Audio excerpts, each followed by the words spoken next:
Nama Popo telah lama dikenal dalam cerita horor masyarakat Sunda, khususnya di wilayah Jawa Barat. Ia bukan sekadar gambaran umum tentang sosok perempuan misterius, melainkan sebuah entitas dengan nama dan ciri khas yang jelas. Dalam banyak kisah yang beredar, Popo selalu digambarkan sebagai makhluk yang tampak sederhana, bahkan nyaris tidak menakutkan pada pandangan pertama. Justru kesederhanaan itulah yang membuat kehadirannya terasa mengganggu, karena ia muncul tanpa tanda-tanda yang mencolok. Cerita tentang Popo umumnya beredar di lingkungan pedesaan, kampung lama, jalur kecil antar kampung, serta area yang jarang dilalui pada malam hari. Dalam kisah-kisah tersebut, Popo sering digambarkan berjalan sendirian, biasanya saat senja mulai turun atau ketika malam sudah cukup larut. Dari kejauhan, ia tampak seperti perempuan biasa yang sedang berjalan pulang. Namun semakin lama diperhatikan, semakin terasa ada sesuatu yang tidak wajar dari sosok tersebut. Asal-usul Popo tidak pernah memiliki satu versi yang benar-benar disepakati. Sebagian cerita menyebutkan bahwa Popo berasal dari arwah perempuan yang meninggal secara tidak wajar dan tidak mendapatkan ketenangan. Versi lain mengatakan bahwa Popo bukanlah arwah manusia, melainkan makhluk gaib yang sejak awal bukan bagian dari dunia manusia, namun mampu meniru wujud manusia dengan cukup meyakinkan. Perbedaan versi ini tidak pernah menjadi persoalan besar, karena dalam kepercayaan masyarakat setempat, yang lebih penting adalah tanda-tanda kehadirannya, bukan asal-usul pastinya. Salah satu ciri yang paling sering disebut dalam cerita tentang Popo adalah sikap tubuhnya. Ia digambarkan berjalan dengan kepala sedikit menunduk, rambut panjang menutupi wajah, dan langkah yang sangat pelan. Tidak terdengar suara kaki yang jelas, seolah ia tidak benar-benar menyentuh tanah. Dalam beberapa kisah, orang-orang yang berpapasan dengannya mengaku merasakan hawa dingin yang muncul tiba-tiba, meskipun tidak ada perubahan cuaca yang signifikan. Popo jarang digambarkan menampakkan wajahnya dengan jelas. Mereka yang mencoba memperhatikan wajahnya seringkali mengurungkan niat, karena muncul perasaan tidak nyaman yang sulit dijelaskan. Ada semacam dorongan batin untuk tidak menatap terlalu lama, seolah ada batas yang tidak seharusnya dilanggar. Dalam beberapa cerita lama, mereka yang nekat memperhatikan dengan saksama justru mengalami gangguan setelahnya, seperti mimpi buruk yang berulang atau perasaan diawasi dalam waktu yang lama. Dalam banyak kisah, Popo tidak langsung melakukan tindakan yang dianggap berbahaya. Ia lebih sering muncul, berjalan melewati seseorang, lalu menghilang begitu saja. Namun ada pula cerita yang menyebutkan bahwa Popo dapat mengikuti seseorang dari jarak tertentu. Orang yang diikuti biasanya baru menyadarinya setelah merasakan perubahan suasana. Jalan terasa lebih panjang dari biasanya, suara di sekitar menjadi redup, dan langkah kaki sendiri terdengar asing.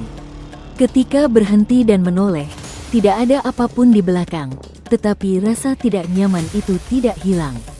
Kepercayaan masyarakat Sunda mengaitkan kemunculan Popo dengan sikap dan perilaku manusia. Keluar rumah tanpa tujuan jelas pada malam hari, berbicara sembarangan di tempat sepi, atau menunjukkan sikap meremehkan hal-hal gaib sering dianggap sebagai pemicu. Ada pula anggapan bahwa Popo muncul sebagai bentuk peringatan, bukan ancaman langsung. Ia seolah hadir untuk mengingatkan bahwa tidak semua tempat dan waktu aman untuk dilalui tanpa pertimbangan. Beberapa cerita menyebutkan ciri fisik Popo yang tidak wajar jika diperhatikan lebih detail.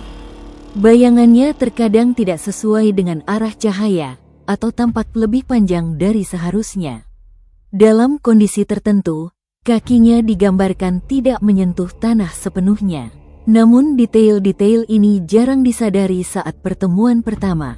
Kebanyakan orang baru mengingatnya setelah mendengar cerita serupa dari orang lain dan mulai menyadari kejanggalan yang sebelumnya diabaikan.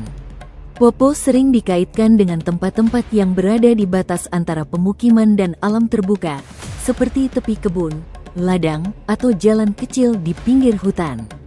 Tempat-tempat ini dianggap sebagai wilayah peralihan, tidak sepenuhnya dikuasai manusia dan tidak sepenuhnya liar.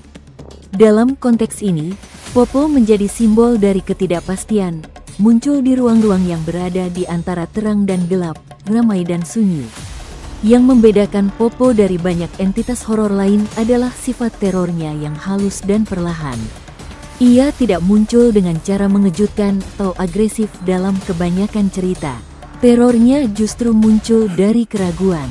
Orang yang pernah merasa bertemu dengannya sering mempertanyakan apa yang mereka lihat, ragu apakah itu benar-benar nyata atau hanya perasaan semata. Namun keraguan itulah yang justru bertahan paling lama, meninggalkan bekas psikologis yang sulit diabaikan. Dalam beberapa kisah, gangguan Popo tidak berhenti pada satu pertemuan saja. Orang-orang yang merasa diikuti atau diperhatikan olehnya mengaku mengalami gangguan tidur, mimpi yang berulang, atau perasaan tidak nyaman ketika melewati tempat tertentu. Tidak ada luka fisik atau kejadian ekstrim, tetapi rasa tidak aman itu terus muncul, seolah ada sesuatu yang belum benar-benar selesai. Hingga hari ini, nama Popo tetap hidup dalam cerita-cerita yang beredar di Jawa Barat dan sekitarnya. Ia menjadi bagian dari cerita yang diwariskan secara lisan, diceritakan ulang dengan variasi kecil namun pola yang serupa. Sosok perempuan yang berjalan sendirian di jalan sepi, muncul tanpa suara, lalu menghilang tanpa penjelasan. Tidak semua orang mempercayainya, namun hampir semua mengenal namanya. Keberadaan Popo berada di wilayah yang sulit dipastikan. Ia hidup di antara kepercayaan, pengalaman personal, dan ingatan kolektif masyarakat. Tidak ada bukti yang bisa memastikan, tetapi juga tidak ada yang benar-benar mampu menghapus cerita-cerita tentangnya. Selama masih ada jalan sunyi, langkah kaki di malam hari, dan perasaan waspada yang muncul tanpa sebab jelas, cerita tentang Popo akan terus berlanjut. Ia tetap hadir tanpa harus memperlihatkan diri, cukup dengan meninggalkan rasa tidak nyaman yang perlahan namun menetap.